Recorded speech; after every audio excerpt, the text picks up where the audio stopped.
Hello everyone, নমস্কার, আসসালামু আলাইকুম। কেমন আছো তোমরা সবাই? বিটিএসের ওয়ার্ল্ড ট্যুর নিয়ে এবং কনসার্ট নিয়ে একটা অনেক বড় আর্টিকেল এসছে। সেখানে বলা হয়েছে যে বিটিএস কখন কনসার্ট করবে।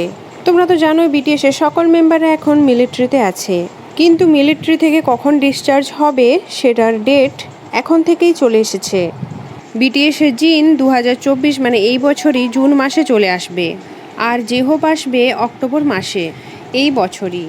বিটিএসের বাকি মেম্বাররা যেমন সুগা, RM, জিমিন, ভি, জাংকুক তারা নেক্সট ইয়ার অর্থাৎ 2025-এ ডিসচার্জ হয়ে যাবে মিলিটারি থেকে।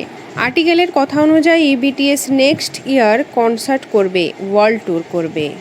এই আর্টিকেলটি আসার পর ফ্যান্সরা অনেক বেশি খুশি এবং এক্সাইটেড হয়ে যায়, কারণ সকল আর্মিরাই বিটিএসদের কনসার্ট করতে দেখতে চায়।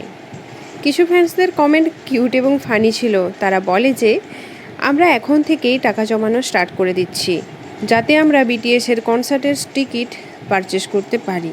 Thank you so much guys ভিডিওটি এতদূর দেখার জন্য। Take care and bye bye. Like, share এবং সাবস্ক্রাইব।